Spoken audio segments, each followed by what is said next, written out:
Hi everyone, today we'll talk about Star Wars Outlaws and its recent patch 1.4.0, how it's changed the game for good, how many quality of life updates it's brought to the game, and in general, what is the state of the game currently after the Wildcard DLC release and after Steam release of Star Wars Outlaws. So in this update, little spoiler, it's a wonderful update with tons of different quality of life updates, and you definitely should try this game now. So what these updates are? At first, what Ubisoft added, one of the most notable updates was to stealth and combat that now allow players greater choice, including using stealth or reaching for their blaster, even in syndicate territories in cities, because if you might remember in the main game through the main storyline, in some territories you couldn't use different tools, like for example your blaster and different other offensive gadgets. You had no choice only to play stealth. It was still really fun, and I still think that stealth missions, when you don't have any option only but to play stealth, it's still a good practice. Some missions, if you are playing through some missions where you need to play stealthy and there are no other options, especially if it's explained by the lore of the world or the game, I still think it's a good practice. Still, Ubisoft decided to give us even more freedom, so even in the territories where you couldn't previously use your blaster and where you should be playing stealthy, now you can simply just take your blaster and play Lando Calrissian or Han Solo mode and to simply shoot everyone and everything. So even more variability through playing the main campaign and through exploring the world and different side activities. Another very important change, enemy AI and detection improvements, with players being notified when they are being detected and can choose to escalate or change tactics to remain in stealth. So now stealth got I can't say easier, because we've got a lot of different difficulty options. So now you can customize, you could previously, but now we've got even more options to customize our experience, all the difficulty settings like adrenaline, income, and of course like different stealth settings. But now it's a little bit easier even for players who never played stealth action games. It's easier to keep being stealthy even if you are being detected, because now enemies, they are still very clever, but they're not lurking around as they were in a previous patch, where a lot of players were suffering from some very difficult encounters, especially when you needed to play stealthy. Another change is enemy weak points have been added to reward strategic gameplay, which is targeted, can trigger explosions or cause enemies to die in spectacular new ways. So yeah, now you can target weak points of the enemies to make additional crit damage. So now you are rewarded for playing, for shooting crit spots, for shooting heads and other crit spots on droids, like different, or on stormtroopers, for example, like the canisters, if there is some flame troopers, etc., etc. So now you are rewarded for shooting weak spots, and it's quite interesting addition to the game, because now you have more different variability in the way how you fighting with enemies. Now you can, for example, make builds only for crit spots, and not only make builds for adrenaline regeneration, or for example for grenade regeneration. Now you can just buff your blaster and take all your skills into blaster and mastering blaster to do crit damage and to fight only through the crit spots. Again, very good addition to the gameplay. Also, Ubisoft retuned case blaster and pickup weapons to improve the combat experience, including being able to carry two-handed weapons in more situations. So now you can use, at first your blaster, it's very, when you just launch the game, you will feel it's just from the first seconds when you are using your blaster got stronger. It just shooting on every difficulty, it's doing more damage. But also now you can carry these weapons, pickup weapons, and pick up weapons now. Some of them also were buffed, but also now you can use your pick up weapons, use them for much longer. And now when you use some traversal options. For example, when you are climbing somewhere or making dodge rolls, now you are not losing your pickup weapon. So now you can play with pickup weapons almost all the time, especially with some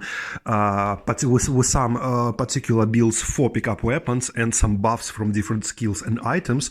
By the way, you can check my build for adrenaline generation. There are also some options for playing with pickup weapons. In that build, link will be in the description and on the tip of that video in the right corner of the video. By the way, there are tons of different ways how you can make build to play with pickup weapons almost all the time without even need to swap to your blaster. So now also pickup weapons were buffed for quite a lot. Also, in addition to that, facial expressions and animations in dialogue scenes have been improved, and option to toggle off the cinematic lens during gameplay has been added, and the visibility of distant lights has been improved. Again, very good addition. Now you can customize even cutscenes for the way in the way how you want to see them. There were different modes of cutscenes before, but now there are even more options, especially on high graphics. You can now customize your experience to some sorts of watching a real Star Wars movie. By the way, the story itself, it's a very grounded, it's very similar to other stories. So yeah, now it's even more cinematographic experience, now even more customized. In addition, Ubisoft improved AI speeder usage, improved enemy detection, improved enemy tactical decision-making in combat to encourage more active management of their positioning. And yes, this is true. Yesterday I've been playing on Qi'ra, and I've been fighting several stormtroopers, especially when death troopers appeared. They really AI really got much better, and now enemies are really trying to make a circle around me. They're trying to push me much harder, and they are much more clever. They are hiding behind different covers and pressing me even harder than they did it in previous patch. In addition, they decreased enemy damage per shot while increasing the damage cadence increase over time. So in general, I can't say game got easier. Still, it's a very difficult game, especially on higher difficulty. But now you can, again, you can customize your difficulty as you want. But now you have much more options to play. You have much more variations to customize your experience in the way you want. You can play the whole game only in stealth, or the whole game only in Berserk mods with your blaster or pickup weapons, or simply just throwing grenades if you got right build. But game didn't get easier. Is a game just giving you much more options how you want to play. Also, the improved detection, signs and feedback of cameras and playing states. Crouch standing is now kept after traversal actions. Also very good, because previously when you, for example, used some, for example, dodge roll, you would be game would get you away from, for example, crouch stealth state. But now you can dodge roll and keep being stealthy and stay in crouched state. Also, they adjusted weapons aiming, spreads, recoil, etc. to allow more precision and management. Again, it helps you to put that precise shot we've been talking about previously to hit weak spots that have been added in this patch.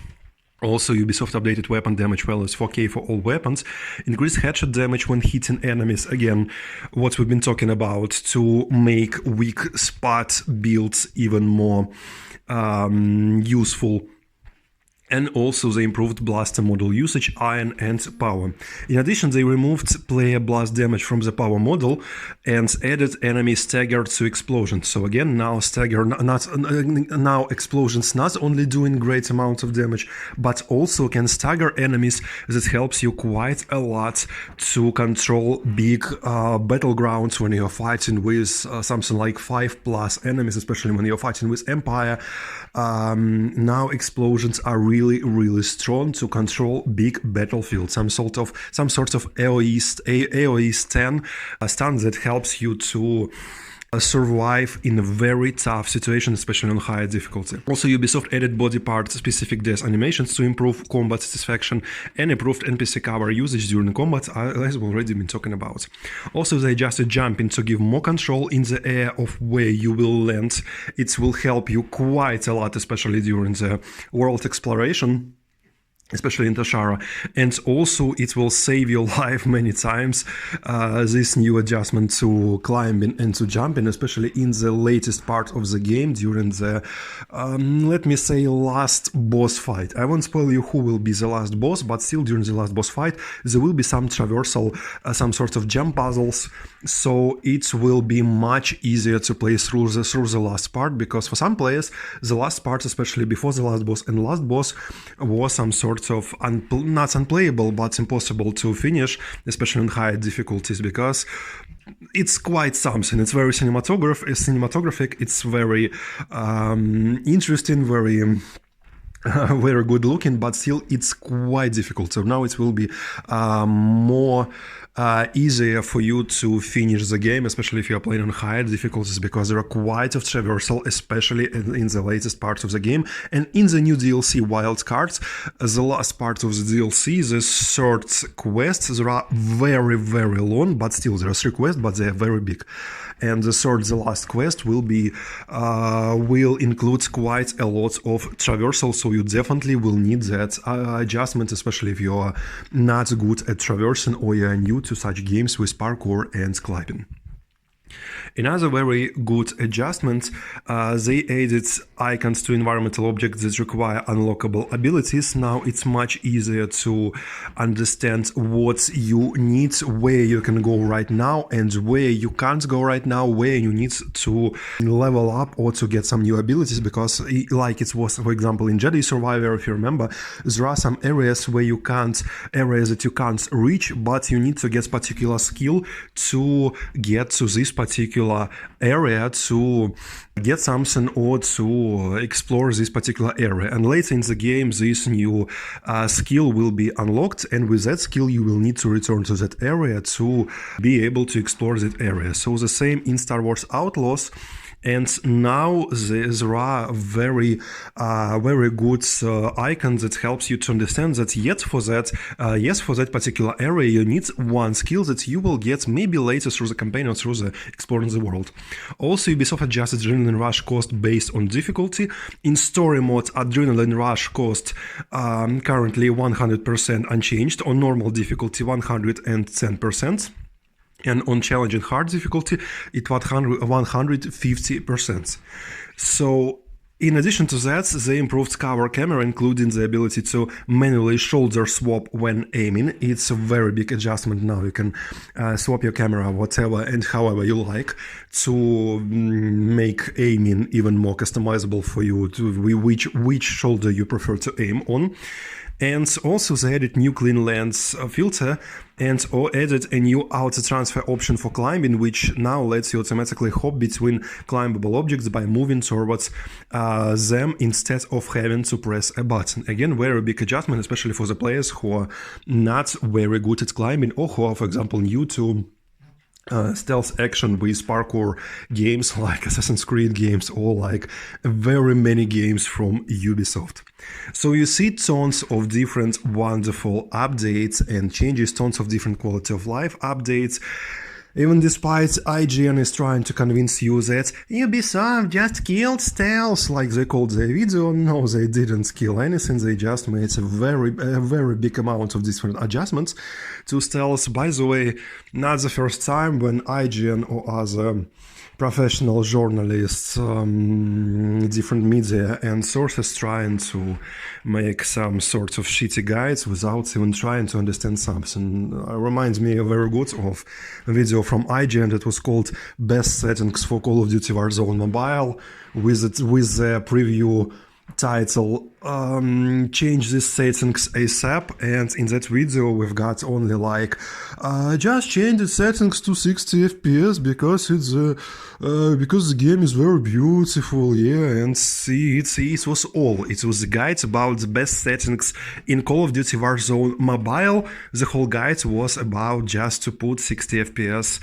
ultra graphics modes to play the game, and not a single word. This game is completely not optimized for Android. It's one of the worst games optimized ever for Android. Just put a 60 FPS and go play. Wonderful guide. But I guess this will be a topic for another video. So here it is, tons of different wonderful quality of life updates. Now you definitely should play this game, because this game, by the way, it's one of the best, it's not the best game in Star Wars universe, on Star Wars, especially on the time of the main episodes, because we're not taking Star Wars Knights of the Old Republic, it's the games before the main storyline of movies. It's much earlier in the times of Old Republic, etc, etc. But in the period of the main movies, from episode 1 to episode 6 and even 9, it's one of the best, if not the best, game, giving you tons of different lore, with wonderful universe, even more developed by Ubisoft than it was in original movies, comics, books. There are tons of media on Star Wars, with wonderful flora and fauna you can explore it by yourself. Just look how much lore we've got in that game, how alive is its world. And also we've got different extension of world and lore by new planets and system we never heard from original movies, but they're very organically fitted into the main universe of Star Wars. And as already told you, it's very grounded story. It's more like Endor. You won't see how not to spoil it, because quite obvious, I finished the game, so I will try to spoil you. You will see almost no Jedi in the Star Wars Outlaws. Almost no one. Just think whatever you want. And also we've got tons of different opportunities to play the missions whatever we like. Even nowadays with that patch 1.4.0, we've got even more opportunities to play in any single way we want. Play stealthy, play weak spots, play grenade builds. Not only different build opportunities, but different play styles. Now we can finish missions in different ways with different outcomes for almost every mission. It reminds me of that very famous black box missions from Assassin's Creed Unity, but even more opportunities here than it was in Unity, and a lot of different interactions with the world. So here it is. Don't forget to check our Star Wars Outlaws guides, builds, our different guides and builds on different games like Remnant 2, Horizon Forbidden West, Star Wars Jedi Survivor. Also, I think some videos will be coming, different Elder Scrolls Online guides, builds, and recent news. Check our builds I've been talking about. Don't forget to click like button and subscribe for channel if you want more videos like this. And as always, I will see you in the next video. Good luck.